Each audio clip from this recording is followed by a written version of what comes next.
7 देशों ने इजराइल का समर्थन किया है। ईरान इजराइल जंग पर G7 नेताओं का साझा बयान सामने आया है कि ईरान कभी भी परमाणु हथियार नहीं रख सकता। इजराइल को अपनी रक्षा करने का अधिकार है। हालात को सामान्य किए जाने की जरूरत है। इजराइल को अपनी रक्षा करने का अधिकार है। ईरान क्षेत्रीय अस्थिरता फैला रहा है। इस वक्त की ब्रेकिंग न्यूज मैं आपको बता रहा हूं। यही बात डोनाल्ड ट्रंप भी कह रहे थे और डोनाल्ड ट्रंप G7 में पहुंचे थे, लेकिन उसके बाद वो निकल गए वापस अमेरिका की तरफ और उन्होंने इसका हवाला ये दिया कि ईरान इजराइल के बीच जंग है तो मुझे इस वक्त अमेरिका में रहने की जरूरत है। लेकिन इस बीच मैं आपको बता दूं कि ये बहुत बड़ा डेवलपमेंट सामने आया है। G7 देशों ने ये बिल्कुल क्लियर कर दिया है कि ईरान को परमाणु रखने का अधिकार नहीं है। ईरान परमाणु बम नहीं बना सकता और इजराइल जो एक्शन ले रहा है वो बिल्कुल ठीक है, क्योंकि इजराइल की तरफ से, नेतन्याहू की तरफ से कहा गया था कि भाई ईरान अगले कुछ दिनों में परमाणु बम बना लेता। वो लगभग 80% के आसपास कामयाब हो गया और 20% काम बचा है। अगर हम ये नहीं करते तो आने वाले कुछ वक्त में ईरान 9 परमाणु बम बनाने की स्थिति में होता और इसलिए इजराइल ने ईरान के जो परमाणु एरियाज हैं उस पर अपनी मिसाइलें दागी और G7 का भी समर्थन इजराइल के साथ है और कहा है कि इजराइल का एक्शन बिल्कुल ठीक है। आदित्य वधावन इस वक्त मेरे सहयोगी साथ में जुड़ रहे हैं। आदित्य, ये बहुत बड़ा डेवलपमेंट है इस मामले में कि G7 देश इजराइल के साथ हैं और ये बिल्कुल क्लियर है कि इजराइल का एक्शन ठीक है और ईरान परमाणु नहीं रख सकता। यही चेतावनी ट्रंप ने भी दी थी। जी बिल्कुल रोहित, अगर आप देखेंगे तो G7 कंट्रीज जो है France, Israel, UK, France, America, इन सब ने ही बोला है कि ईरान जो है न्यूक्लियर वेपन नहीं दे सकता और इजराइल का पूरा पूरा समर्थन करा है। अभी हमने बीते दिनों में कुछ देखा भी, जब ईरान ने अमेरिका, फ्रांस और यूके को थ्रेट करा कि मैं आपके मिलिट्री एसेट्स पर मिडिल ईस्ट में जितने भी हैं उनको टारगेट करूंगा, तो इमीडिएटली अगले ही दिन ऐसी ऐसी रिपोर्ट, ऐसी न्यूज आई कि जो है यूके ने अपने मिलिट्री बेसिस को जो है मिडिल ईस्ट की तरफ शिफ्ट करा था। और आज भी हमने देखा कि किस तरीके से डोनाल्ड ट्रंप G7 समिट से जल्दी निकल गए हैं, तो कहीं ना कहीं ये इशारा कर रहा है कि पूरे वेस्टर्न यूरोप और अमेरिका इजराइल के समय साथ खड़े हैं। और इजरायली डिफेंस फोर्सेस से अभी स्टेटमेंट भी आ रही है इजरायली की तेहरान में जो है पूरी तरीके से इजरायली एयरफोर्स की सुपीरियोरिटी है। तो कहीं ना कहीं अब देख सकते हैं कि इजराइल ने काफी न्यूक्लियर जो साइट्स हैं ईरान में उनको अटैक करा है और ध्वस्त करा है। जितना भी न्यूक्लियर इंस्टॉलेशन है, उनके साइंटिस्ट भी बीते दिनों में ईरानियन को मारे हैं और कहीं ना कहीं ईरान भी लेकिन डेफिनेटली रिटेलिएट कर रहा है बार बार। और ईरान का एक उनके मिनिस्टर का एक स्टेटमेंट भी आया कि ईरान जो है न्यूक्लियर बॉम्ब नहीं बनाएगा, लेकिन न्यूक्लियर एनर्जी में उनका रिसर्च, न्यूक्लियर एनर्जी के लिए रिसर्च जारी रहेगा। तो कहीं ना कहीं अब ये स्थिति जो है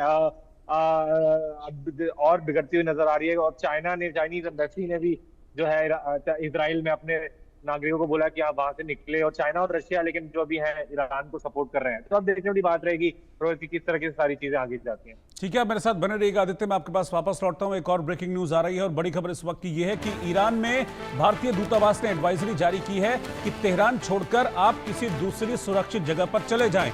ईरान में सभी भारतीय दूतावास के संपर्क में हैं। इस वक्त की ब्रेकिंग न्यूज, बड़ी खबर मैं आपको बता रहा हूं, क्योंकि लगातार इजराइल की मिसाइलें तेहरान को तबाह कर रही हैं। कई तेहरान के एरियाज हैं जहां पर इजराइल की मिसाइलें गिरी हैं।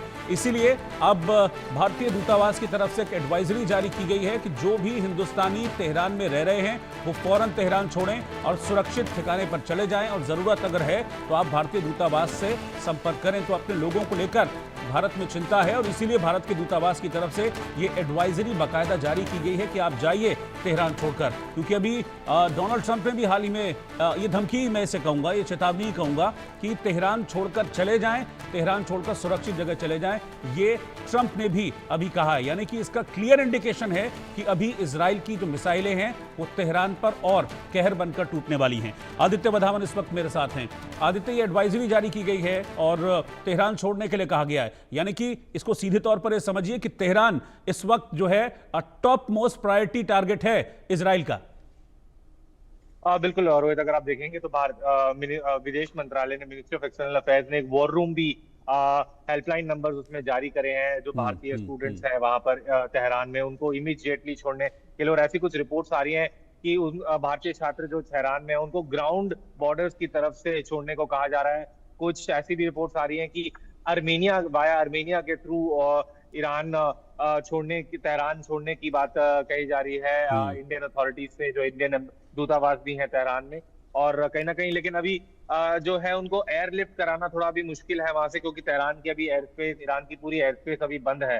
तो इस समय इसको देखते हुए सारे जो एहतियात वाले स्टेप्स हैं वो लिए जा रहे हैं। अभी डोनाल्ड ट्रंप ने भी, यूएस प्रेसिडेंट ने भी जो वहाँ ईरान के नागरिक हैं उनको भी चेतावनी दी है कि आप तेहरान जल्दी से जल्दी छोड़िए। तो कहीं ना कहीं अब ये साफ जाहिर हो रहा है यहाँ से कि इसराइल का जो मेन टारगेट है तेहरान ही है। और उन्होंने अभी बीते दिनों में इसराइल ने बोला भी है कि हम चाहते हैं कि ये ईरान के जो सुप्रीम लीडर है आयतुल्लाह अल खमेनी, उनको मार गिराना चाहते हैं। तो कहीं ना कहीं अब स्थिति जो है गंभीर होती नजर आ रही है यहाँ से। रोहित, ठीक है आदित्य, आप साथ में बने रहिए। एक और ब्रेकिंग न्यूज इस वक्त मैं आपको बता रहा हूं। G7 समिट से लौटने पर डोनाल्ड ट्रंप की ओर से बयान भी आ गया है। वो कह रहे हैं कि मेरा लौटना बहुत इंपॉर्टेंट है, बहुत महत्वपूर्ण है।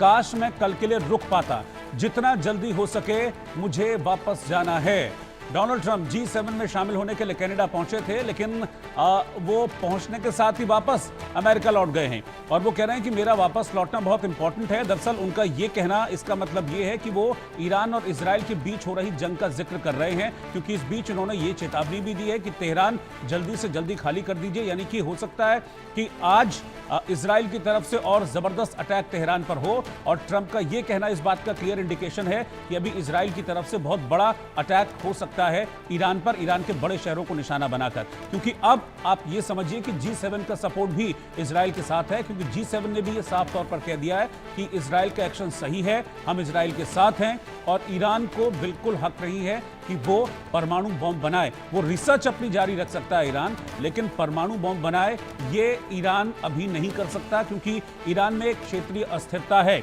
और आप ये समझिए कि ईरान में सिर्फ क्षेत्रीय अस्थिरता नहीं है, बल्कि ईरान में कई ऐसे आतंकवादी संगठन एक्टिव हैं और इस तरीके से एक्टिव हैं कि उनको सरकार का समर्थन हासिल है।